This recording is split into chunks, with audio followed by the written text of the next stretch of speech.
Mesdemoiselles, Mesdames, Messieurs, heureux de vous retrouver sur la 3A TV. C'est l'heure de votre grande émission Parole aux étudiants. Pour ce 1e numéro de Parole aux étudiants, nous avons l'honneur et le plaisir de recevoir M. Boubacar Diao, juriste de formation, étudiant à l'université Ali Diop de Bombay. Aujourd'hui, nous allons parler de tensions politiques au Sénégal. Quelle lecture faites-vous, monsieur, de cette situation actuellement au Sénégal? Quelle lecture faites-vous de cette situation au Sénégal? Avant tout d'abord, je vais faire comme vous, présenter mes condoléances aux familles de victimes de l'accident de Nibi dans la région de Kaffrine. C'est vraiment douloureux et nous sommes en deuil national. Bon, sur les tensions, pour votre question, sur les tensions politiques, ma lecture est très simple. Actuellement, vous savez que le Sénégal, en 2024, sera en élection présidentielle. Et beaucoup de déclarations de candidature sont faites par certains de l'opposition, et récemment même du camp de pouvoir, du camp du parti présidentiel. Mais je pense que nous, les jeunes, nous devons avoir une posture responsable, parce que nous savons que tout va se tourner autour des jeunes. Par exemple, s'il y a manifestation, s'il y a les manifestations, souvent c'est les jeunes qui sont impliqués. Donc nous, les jeunes, nous devons avoir une posture responsable. Ne pas accepter d'être manipulés par les politiciens. Nous devons être des citoyens dignes. Parce qu'en général, vous savez que les politiciens ont besoin de la jeunesse pour avancer politiquement. Et cette jeunesse ne doit pas être des simples suiveurs. Nous devons incarner un leadership exemplaire ici au Sénégal. Mais malheureusement, ça manque. Parce que nous voyons en général les politiciens, quand ils ont besoin de faire des dégâts en général, c'est les jeunes qu'ils convoient. Alors que nous ne devons pas avoir cette posture. Nous, jeunes, nous sommes l'avenir de ce pays. Donc, tout ce que tu feras aujourd'hui, un jour, on va te rappeler ça lorsque tu seras vieux. Donc, ce pays nous appartient et nous n'avons pas l'intérêt que ce pays brûle. Et nous devons vraiment cultiver le sens de la responsabilité, la solidarité dans ce pays. Vous avez parlé au niveau de votre réponse, lors de votre réponse, vous avez parlé de responsabilité. Et ce que j'ai pu avoir compris quand même dans cette réponse, c'est que la responsabilité, c'est la responsabilité de la jeunesse. Oui, exactement, face à la responsabilité de la jeunesse et des hommes politiques, parce que, comme tu l'as dit, on a vu déjà quand même la candidature de Mimi Touré, il y a Khalifa Sall, il y a même le parti présidentiel. Pourtant, on n'avait pas cru que Macky Sall allait aller au 3e mandat. Mais alors, M. Diao, aujourd'hui, si vous considérez que la jeunesse, c'est le noyau quand même de la scène politique au Sénégal, quel rôle doit jouer-elle? Bon, la jeunesse, elle doit jouer un rôle très très important. Parce que, comme je l'ai dit tantôt, elle est au centre comme de gravité de tout. Donc, elle doit vraiment conscientiser ses semblables. Ne pas accepter, comme je l'ai dit, la manipulation. Parce que parfois, je comprends comment parfois fonctionnent certains politiciens. Quand ils ont besoin de toi à tout instant, ils vont t'appeler, même ton déplacement, ils vont le payer. Et ils vont même te donner tout pour vraiment que tu fasses ce qu'ils veulent. Mais après les élections, ils vont t'oublier. Donc nous, les jeunes, nous ne devons pas accepter ce genre de manipulation-là. Mais ces genres de tromperie, parce qu'on est souvent trompé en période d'élection. Récemment, ce qu'on a vu, c'est regrettable parce qu'on a vu des jeunes se rassembler à Dakar pour dire que, par exemple, le président de la République peut faire une 3e candidature. Et c'est regrettable parce que ce sont des jeunes. Et eux, je ne sais pas où est-ce qu'ils ont pris ça, c'est dans la conscience ou bien c'est leur propre convenance personnelle. Mais quand vous regarderez à l'intérieur et que vous ferez votre enquête, vous trouverez que c'est ces jeunes qu'on a payé, peut-être un politicien les a déplacés pour venir. Parfois, ils ne savent même pas ce qui se passe au niveau de cette question de 3e candidature. Mais uniquement parce que peut-être ils sont des chômeurs, ils n'ont pas de boulot, parce que bon, en général, c'est ce qu'on retrouve au niveau de cette jeunesse. Et c'est regrettable. Nous ne devons pas accepter vraiment ces genres de manipulation. Autrement dit, la jeunesse doit être responsable. Oui, c'est elle qui doit sensibiliser la population sur les risques quand même d'une 3e candidature de Macky Sall. Bon, je ne dirais pas les risques d'une 3e candidature, mais je dirais peut-être les risques, c'est-à-dire les effets d'une 3e candidature, ou bien peut-être, je dirais, les tensions, c'est-à-dire demander vraiment à la population de savoir raison garder et de demander aussi à la jeunesse vraiment de savoir raison garder, de ne pas entrer dans des manipulations politiciennes que les gens font. Parce qu'actuellement, normalement, le jeune, quand il doit suivre un politicien, il doit le suivre sur des principes. Comme la plupart des jeunes que je vois, certains jeunes, quand ils suivent des politiciens, sur des principes. Parce que le politicien vous dit que, par exemple, je ferai ça et ça, je dirai ça et ça, je ferai ça, sur des principes. Mais pas seulement parce que ce politicien-là te fournit, par exemple, en déplacement, te donne de l'argent souvent. Non, c'est pas ça. Donc nous, les jeunes, vraiment, nous ne devons pas accepter ça et nous devons demander à notre camarade jeune de ne pas l'accepter parce que c'est dangereux pour un pays. Suivons les politiciens sur la base des principes. Donc merci quand même pour la pertinence et on continue, surtout sur le sujet. Boubacar, vous avez tantôt parlé de candidature et jusqu'à même pousser la candidature de Macky Sall. Alors pensez-vous qu'il a le droit à un troisième mandat? C'est l'épineuse question. Je me rappelle très bien que au niveau de son parti, tous les gens qui ont dit qu'il n'a pas le droit, ils ont été directement révoqués. Parce que je me rappelle un jour à la CNTV de DG de Dakar Demnik, M. Babacar, je pense, Diop, il avait dit que Macky Sall n'a pas le droit d'avoir une troisième candidature. Le lendemain, il est démis de ses fonctions.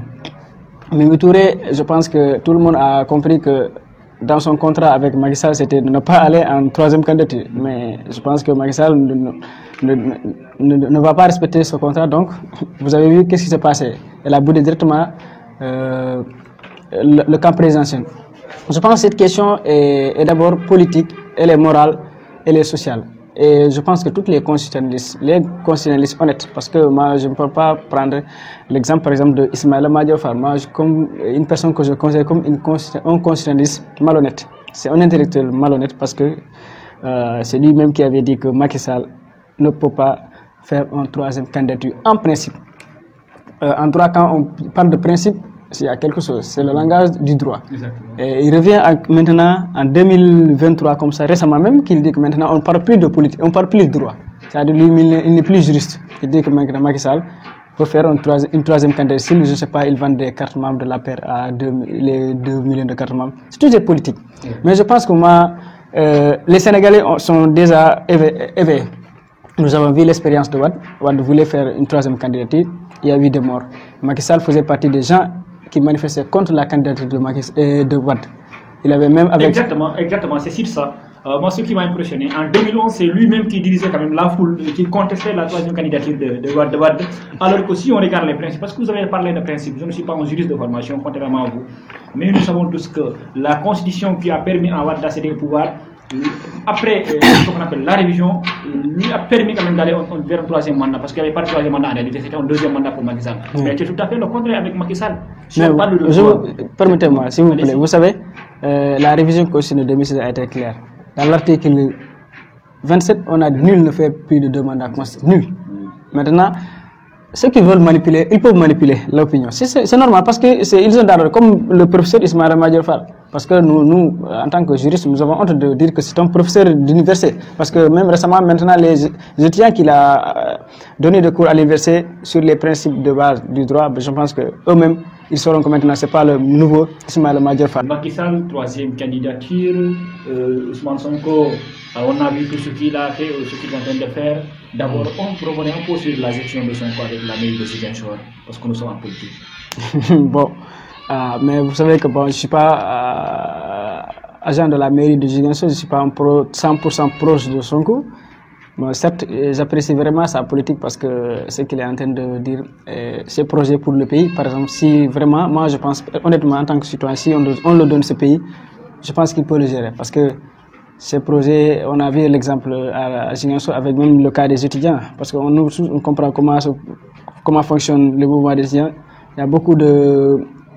Comme tu le dis à Wolof, de dormato dans le mouvement des étudiants. Mais quand lui, il refuse ce dormato parce qu'il veut vraiment être honnête, il veut vraiment diriger ce pays dans la légalité. Et je pense que ce monsieur est à soutenir. Et vous m'excusez de faire un peu de la propagande politique dans votre plateau, mais je pense qu'avec cette jeunesse actuellement, il incarne vraiment le nouveau leadership de la jeunesse africaine. Parce que quand il parle de panafricanisme, même dans ses interviews, vous verrez la photo de Thomas Sankara à côté. Tout ça, ça sont des images qui parlent, qui montrent que vraiment, dans son discours, la jeunesse s'y trouve à 100%. Et On ne sait pas maintenant qu'est-ce que l'avenir nous réserve avec lui. Exactement, on ne sait pas ce que l'avenir nous réserve avec lui, mais on ne sait pas aussi ce que l'avenir nous réserve avec la situation actuelle politique du pays. Le Sénégal a été toujours quand même reconnu comme étant ce pays de la Teranga, où il y a eu des élections, il y a eu des manifestations, il y a jamais eu quand même de problèmes au niveau international. Mais vu ce qui est en train de se passer, pensez-vous que quand même la vie des Sénégalais n'est pas menacée quand même? Non, c'est un peu lourd. Je pense que le peuple sénégalais, comme je l'ai dit, c'est un peuple responsable. Et je pense que le gouvernement aussi est un gouvernement responsable. Et je pense que nous sommes tous des Sénégalais. Et je pense que personne ne veut que vraiment que notre Sénégalais meure. C'est ça la réalité. Donc je pense que nous sommes optimistes sur la situation politique. Et je pense qu'avec vraiment les chefs religieux qui sont ici, avec les prières, je pense que soyons optimistes. Et sur les tensions politiques, je pense que soyons optimistes. Optimistes, nous sommes optimistes. C'est sur ces mots de Boubacar Diao que nous allons essayer de mettre au terme quand même cette émission. Mais avant d'abord de fermer le plateau, nous demandons à M. Boubacar Diao nous donner la dernière chance quand même de lancer quelques mots à l'endroit des Sénégalais. Bon, merci beaucoup Youssouf. D'abord, c'est vraiment un grand plaisir d'être sur votre plateau, la 3A TV. Vraiment, j'appelle à tous les candidats de s'abonner et de liker la chaîne parce que vous êtes en train de faire un travail remarquable. Parce que récemment, même j'ai vu un reportage que vous avez fait au lycée de Bounakan, un lycée ancien où moi aussi j'ai fréquenté, un lycée dans la commune de Kolda et qu'on voit jusqu'à présent il y a des abris provisoires. C'est regrettable. Et je pense qu'avec ces tournages, ces reportages que vous êtes en train de faire, peut-être ça va entrer dans les oreilles de l'autorité et peut-être ils vont réagir. Donc je pense que vous êtes là pour la population. Et je vous remercie et nous vous félicitons et nous vous encourageons sur ça. Et vraiment, je remercie toute la population coldoise et j'appelle vraiment à toute la jeunesse du Sénégal, et y compris celle coldoise, d'avoir un posture responsable et d'éviter vraiment les manipulations de la classe politique. Parce que on est en veille de procès électoral, on est en presque pré-campagne comme ça, parce que 2024 est déjà proche, on est en 2023, 2024 c'est les élections présidentielles, et c'est l'endroit, et c'est le moment vraiment de demander à cette jeunesse vraiment de savoir que le pays nous appartient. Le Sénégal, quand ça brûle, ça va brûler pour tout le monde. Tout le monde va payer les pots cassés. Donc vraiment, ayons un sens de responsabilité et respectons vraiment la démocratie et l'état de droit. Sens de responsabilité et respect de la démocratie, ce sont les mots de Boubacar Diao qui mettront fin à cette émission. À la présentation, Youssouf Sabaly devant les caméras, Poète Baldé. Nous vous donnons rendez-vous pour le samedi prochain. Et pour le moment, nous vous disons bon sens et bonne suite de programme sur votre chaîne préférée, la 3A TV.